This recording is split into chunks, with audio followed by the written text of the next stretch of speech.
अबाय थां बालथां बे अबायबो नङा माथो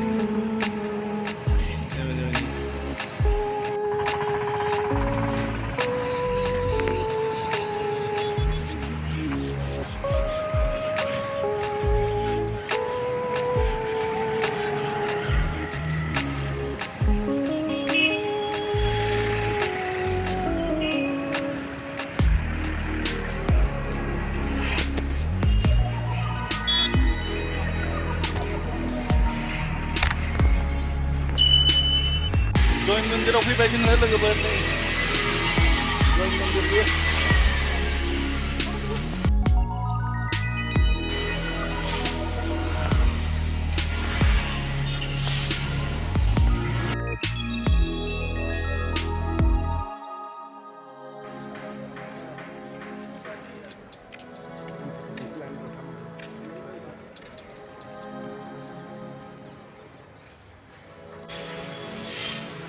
बेखौ जयन मन्दिर होनो आरो गिदिरखा जयन मन्दिरा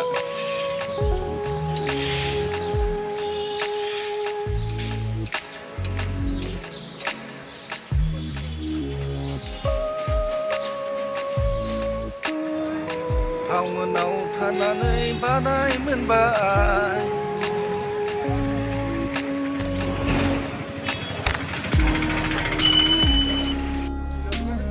खालामगा खामानि गैया नै थाबायलाबायगासिनो गारि लाबोनानै दंफैयोलै नै लानानै जिरायना दंखानायानो दुर्गा मन्दिराव जिरायलायहरदों ओमफ्राय दुर्गालायहरदों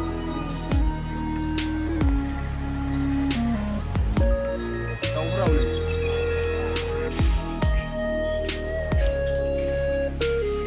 नै सिखाव लामा होनो बेखौ सिखाव लामा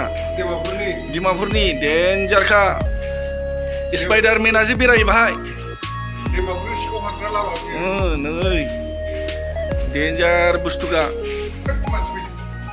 गोदोनायाव मा थिखोगोन सोरबाबा ओइ बिल्डिंखौ नाय नै नोगोद गोजौखा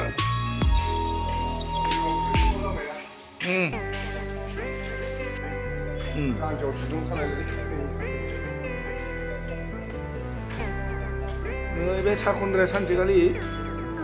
गथ' हमना लांदोंमोनलै हमनो मोनदों बाहाय नैबे लामाया नै बस्थायाव सोनानै लांनायखौ औ बस्थायाव सोनानै लांनायखौ डेन्जार लामाखा बे गोलावथार सिखाव लामानो नै दरजायाबो नै ओइ दंलै साखन्द्रा दरजा बिराद दरजा दं नै खना खनला फिसा फिसा नै बेफ्रावनो गोसोना सोनानै जायोसो डिमापुरनि बियो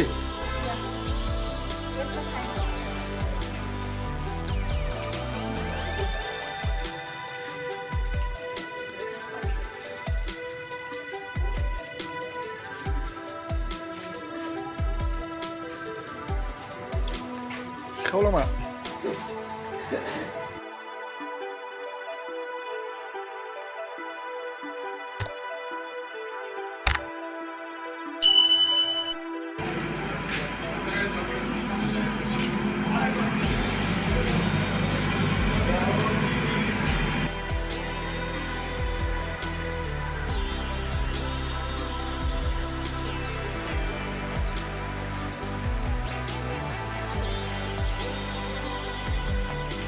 मेथाइ खावनो फैदोंमोन हमजागोन बाराबा दा खुन्दुं दखानलै खुन्दुं बायनो फैदों नै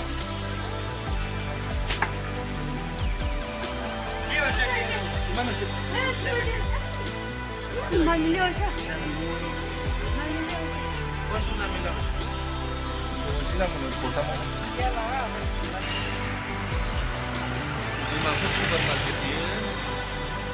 टाउनाव माबायदि बेरायो फैलायबाय गामिनिफ्राय डिमापुराव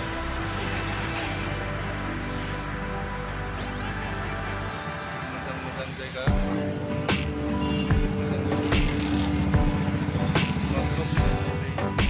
सामान बायदिसिना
नायनि